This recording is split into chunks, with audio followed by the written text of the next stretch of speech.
দেখো এখানে প্রথম প্রশ্ন কি বলেছে যে হোয়ার আর সীমা অ্যান্ড তমাল, অর্থাৎ সীমা এবং তমাল কোথায়।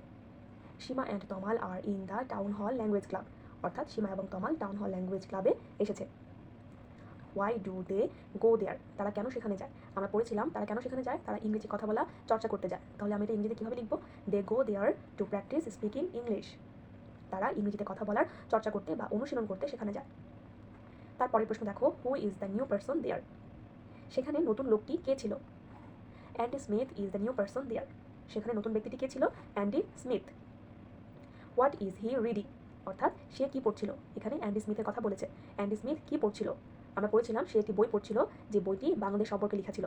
তাহলে এটা আমি ইংরেজিতে কীভাবে লিখবো, আমি লিখবো he is reading a book about Bangladesh, সে বাংলাদেশ সম্পর্কে একটি বই পড়ছিল। তারপরের প্রশ্ন দেখো কি বলেছে, where did Tamal meet the new person, অর্থাৎ তমালের সাথে নতুন লোকটির কোথায় দেখা হয়েছিল। Tamal meet the new person at the book shop, তমালের ওই নতুন ব্যক্তিটির সাথে একটি বুক শপে দেখা হয়েছিল। তারপরের প্রশ্ন দেখো, why does Seema want to meet the new person, অর্থাৎ why does Seema want, Seema কেন চেয়েছিল টু মিট দেখা করতে দ্য নিউ পারসন নতুন ব্যক্তিটির সাথে।